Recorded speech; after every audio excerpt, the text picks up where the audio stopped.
For the second time in 3 weeks, the Seahawks play a prime-time game. And for the first time this season, they face a division opponent. Hello 12s, I'm Jen Mueller with a preview of the Hawks' Week 6 showdown against the San Francisco 49ers and a chance to get back on track after back-to-back losses.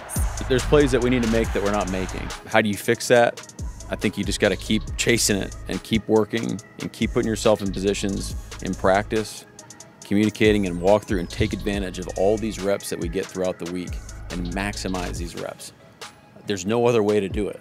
Getting back to work means shoring up a run defense that allowed 175 rushing yards to the Giants. The 49ers are without 2023 Offensive Player of the Year Christian McCaffrey, but Jordan Mason is picking up the slack. He's had the most rushing attempts in the league and posted the second most rushing yards while averaging 107 yards a game. He's good at what he does. The 49ers put him out there for a reason. He has some pretty good runs this season. We can't take him easy, and we got to respect him the same way if Christian McCaffrey is playing. While a heavy dose of the run is expected in a Kyle Shanahan system, Brock Purdy has thrown for the 4th most yards in the NFL. It's just a reminder that familiarity only goes so far, even with head coaches who know each other. Well, it continues to evolve, so you can't just play the plays that you've seen. They do a great job of utilizing their personnel. The quarterback operates really quickly. He's extending play a little bit more this year. A recent trend that could favor the Hawks defense is San Francisco's futility in the red zone. After leading the NFL in red zone efficiency last year, San Fran has struggled to convert on those same opportunities through the first 5 weeks this season. Last week against Arizona, San Fran scored just 1 touchdown on 6 drives inside Arizona's 10. It is a big reason the Niners have lost twice in the last 3 weeks, despite having double-digit leads in the 4th quarter. For the Seahawks to capitalize on those situations, it comes down to 2 things. Gap sound, effort, and communication.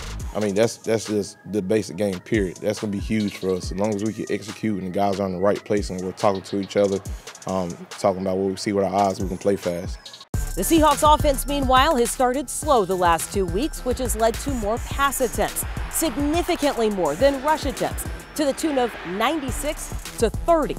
Last week, Ken Walker and Zach Charbonnet combined for just 30 yards on 7 carries. We all know we need to run the ball more. I mean, everybody knows that. Our opponents know that. Our players in our locker room knows that. Grubb knows that. Our coaches do. I do. We have to create more situations where we can run it as well. And that's a team stat as well. So that's all 3 phases where we have to create those. Our running game has got to be the defining factor for our offense. And I think as we go along throughout the season, obviously the pass run numbers, they tend to balance up. But we definitely want to run the ball. We definitely want to be physical up front. We want to set the tone that way. And we need those guys. We got great running backs. We got great linemen, and we got to continue to rely on those guys. Just how much has Seattle leaned on the passing game?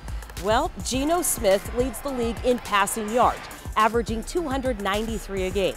That is a tough benchmark to live up to against a San Francisco defense that has tallied 25 passes defense this season. That's tied for 3rd most in the league.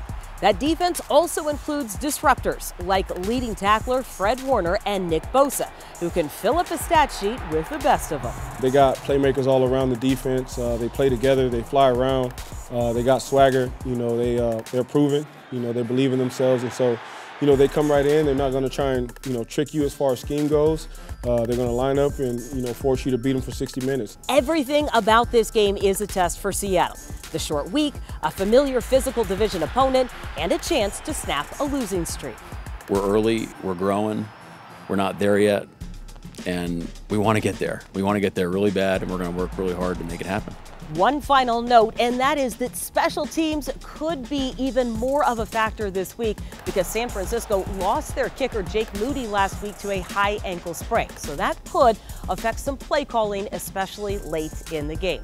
Speaking of, that game starts at 5:15. You can watch the game on Prime, or if you were in the Seattle area on Fox 13.